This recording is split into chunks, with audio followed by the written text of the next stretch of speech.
Peace, love, grace, mercy, courage, patience, and blessings be multiplied onto you. I pray that this message finds you warm and well.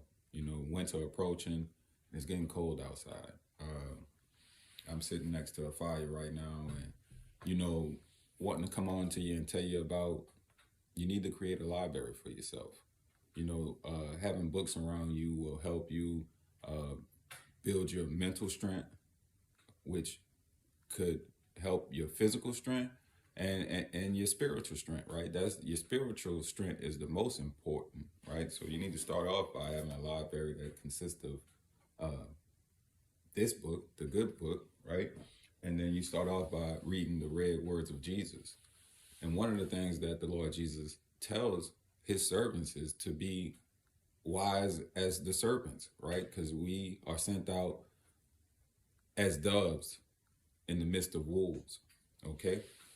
So I've came on to you with two books already: Rich Dad, Poor Dad, Financial Freedom, and then The Art of War was the second book, right?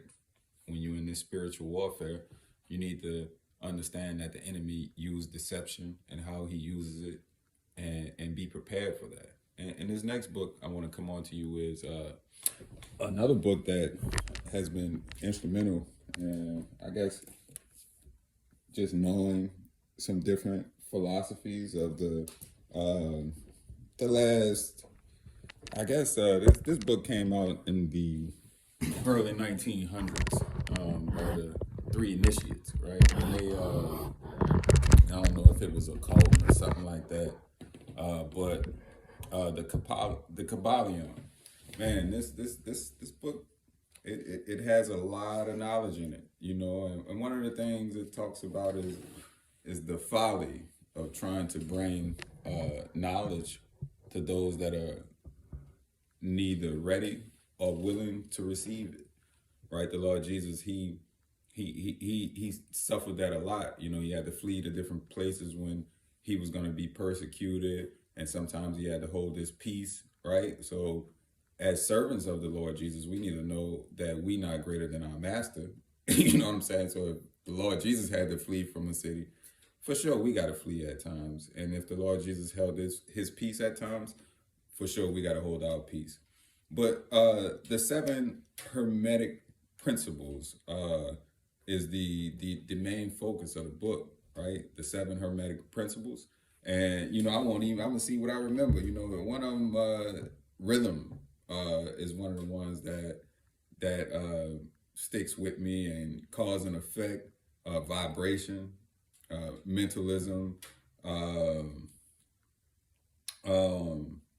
many was that? Four. Um, so I guess I better open it then, right? I ain't gonna have all seven because I'm on the spot.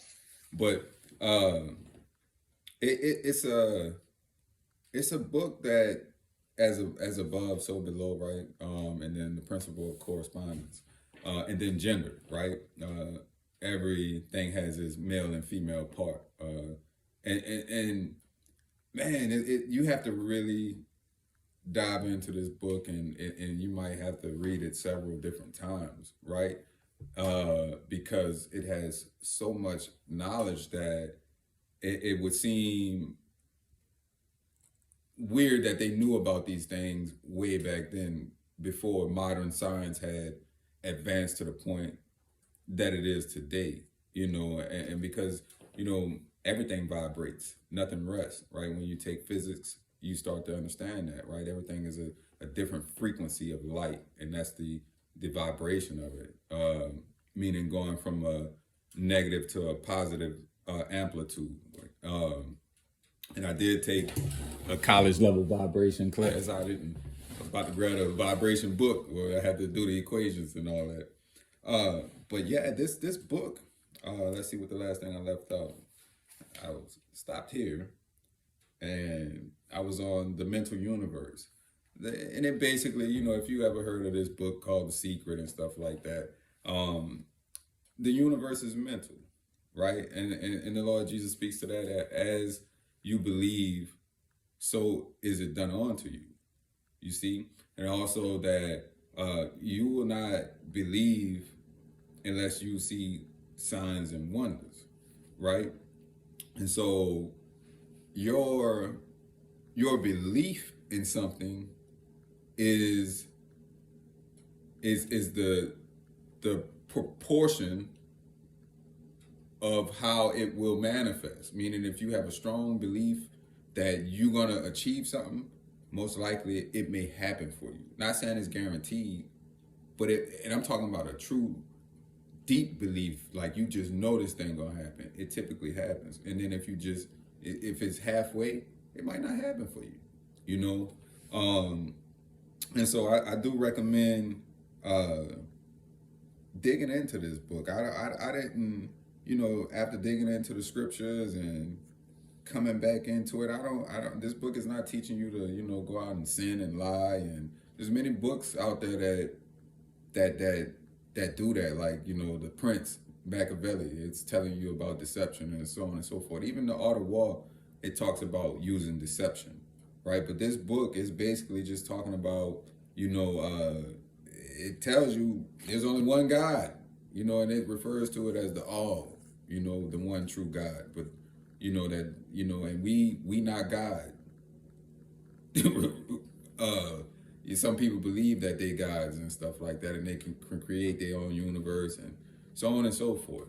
Yes, we create things, right? I'm an engineer. I can design things in my head, right, and then put them on a computer or a piece of paper, and then build it in actual like form, right? I got stuff traveling down highways right now, or sitting in the woods, structures that started off within my head. So that, see if I can dig into just a brief thing and then I'll go on. Oh, so okay. So the vibration, polarity, rhythm, causation, gender, and causation would be cause and effect. Yeah, something to dig into. You'll find that this book is kind of tied to another book that I'm gonna come on to you with, called the Emerald Tablets, and because Hermes, that come out of Egypt, right? And when you dig into the scriptures, you understand that when there was famine in the land, Abraham went to Egypt. You see what I'm saying? And then when,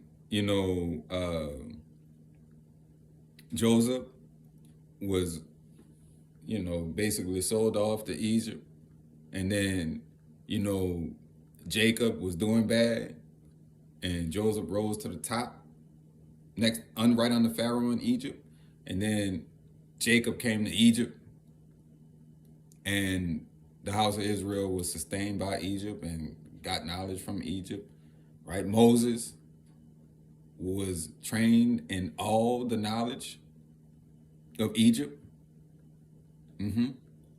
right? And he laid out the law. When the Lord Jesus fled the people trying to kill him, he went to Egypt. So there's a lot going on in Egypt. And, not to say that you need to be going studying Ra and trying to learn hieroglyphics and so on and so forth, because that's an endless labyrinth of confusion. But just know that, the Lord said, be wise as the serpents. So, meaning that you don't need to shut your eyes and shut your mind to what's going on in the world, right? When you have a foundation of this book that's rooted in the Lord Jesus revealing the scriptures onto you, and you have love in your heart for the stranger, for your brother, for your enemy, and then you love giving food and raiment to the fatherless, the widow, and those without, then you'll be able to see when you read things like this or any other type of book that I'm gonna show you, that when you see that they walk in contrary with this, and that's all right. That's how they walk contrary. Then you see the things that are walking in the way, meaning love the stranger, love your brother, love your enemies. Even if you have to go to battle with your enemy, you can do it in love, and that's a strange thing. But love your enemies, love your brother, love the stranger. Peace, love, grace, mercy, courage, patience, and blessings be multiplied onto you. And as the title say, you need to get yourself a library. It's of vital importance to your state.